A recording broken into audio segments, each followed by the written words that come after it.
What toys did you play with as a kid? For many who watch this channel, I'm sure the answer could be action figures, maybe a superhero you loved from that cartoon you watched. As kids, we don't think much about the media we consume or the toys we play with, we just play with them. We make up stories and run around the house in the pretend worlds we've created out of our imagination. But the truth is, even if we aren't aware of it, the things we constantly interact with at that age shape who we become and how we see ourselves as adults. In the summer of 2023, the movie Barbie premiered on the big screen, and people, mainly women, were given the opportunity to think more critically about how harmless dolls they played with as kids may have impacted their long-held beliefs about who they are and what they can be. This conversation around body image has been typically focused on girls and women. In the past, there's been lawsuits against companies like Victoria's Secret and Lululemon for their unrealistic portrayal of women's bodies. The Barbie movie showed young girls that they can be whoever they want. Unfortunately, while we've worked hard to fix the Barbies, we haven't done much with action figures. It's time we start to consider how a young boy or girl might look at the muscles and image of strength in these toys and inherit a slightly different lifelong expectation. Our world tells all kids, boys and girls, what the ideal body should look like. For young boys, it often looks like Captain America and Superman, muscular, broad, tall, and strong. Even Halloween costumes for kids have padding to make a six-pack. And body image pressure has become far worse in the age of social media. With every influencer posting their flexed and edited photos, young people are constantly bombarded with unrealistic body standards. Then, when they get in the gym for a few months and don't see the same results as their influencer, they take steroids, swapping short-term validation from strangers on the internet for potential long-term health issues. So how did we get here? Before we talk about that, I want to take a moment to thank the sponsor of today's video, BetterHelp. If you struggle with body dysmorphia, body image issues, and other mental health challenges, I honestly can't recommend therapy enough. I've been in therapy for a few years now, and it's genuinely helped me understand myself and my relationship with my body much better. However, I do know that therapy can often be inaccessible and way too expensive for most people. If this is the case for you, then you should check out BetterHelp. BetterHelp's goal is to make therapy affordable and accessible to everyone. All you need to do is answer a few questions, and in as little as a few days, you'll get assigned to a professional therapist.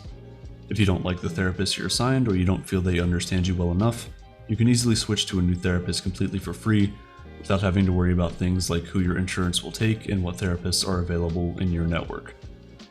BetterHelp has made it super easy to get started with therapy, so go to betterhelp.com/aperture or choose Aperture during sign up to get a special discount off your first month and connect with the right therapist for you.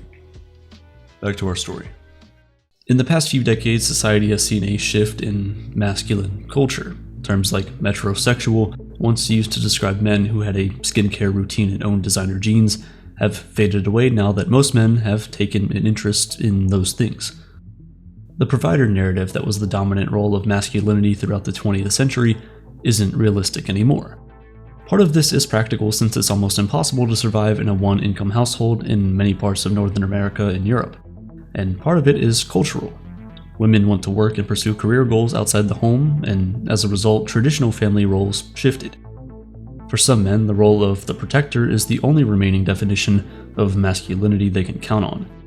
Physical superiority is a crucial factor in that equation, but physical superiority isn't about just having strength, it's a lot about looking the part. That's why physical fitness was a massive part of Nazi Germany's youth program. It wasn't enough to be strong or tough, you had to look the part to exemplify what the Nazis thought was the superior race. This sentiment has been echoed throughout history to varying degrees. Society has always equated physical weakness in men to worthlessness. It's why videos of men cutting logs in the forest garner millions of views on TikTok. Being strong is attractive. The problem with that is that there's really no end. The goalposts of what looks good and what's big enough continue to shift. Even in the bodybuilding community, this is an issue. Arnold Schwarzenegger was once considered to have the best body in bodybuilding, but if he stood by some of the guys who compete today, he'd look pretty small in comparison. This is what leads to body dysmorphia, a disorder where you're never really satisfied with how you look, no matter how hard you work or how good everyone else tells you you look. Traditionally, body dysmorphia was associated with girls. Girls today are taught about anorexia and other eating disorders in middle school health classes. They're reminded that female bodies in advertisements are typically photoshopped and not to compare themselves with the Kardashians. But now we're seeing a surge of men dealing with their own breed of body image issues. For boys today, this commonly looks like muscle dysmorphia, a preoccupation with having a muscular, lean physique. In 2023, YouTuber Will Tennyson made a video about body dysmorphia, interviewing dozens of people on the streets. During his interview, almost every single person had something they wanted to change about themselves, even the people who already fit the conventional definition of attractiveness. 1/4 of boys and young men engage in some sort of muscle-building behavior. This is perfectly fine, in fact, I encourage it. Going to the gym has been a sort of therapy for me, and when I go there, I can turn the world off for an hour or two and just focus on pushing the weight. Going to the gym regularly also teaches discipline, hard work, consistency, and perseverance, all of which can help in every area of your life.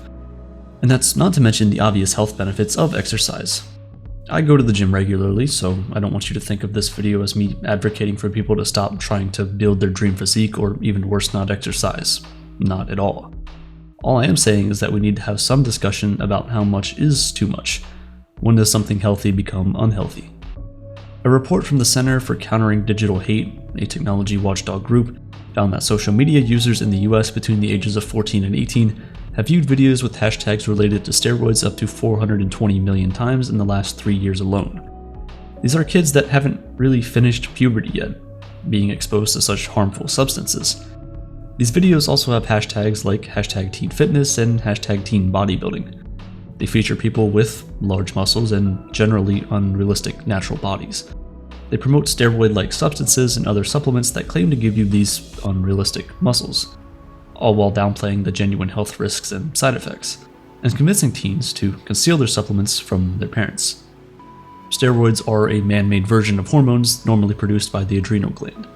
Their use can lead to heart disease, kidney problems, and liver damage. They come with the risk of stroke, heart palpitations, and high blood pressure. Unregulated protein powders or supplements might be altered with powerful stimulants or even include some dangerous anabolic steroids. Even in the safest scenario, too much protein can lead to intestinal issues or kidney injury, forcing the kidneys to work overtime and to filter out excessive protein. And beyond supplements, going on an extreme diet to try and bulk up and acquire this unattainable physique comes with its own risk. The popular bulk and cut regimen, which involves long periods of rapid weight gain, followed by periods of calorie restriction, can affect long-term muscle and bone development. This doesn't even consider the psychological fallout that young people can experience on this dangerous journey.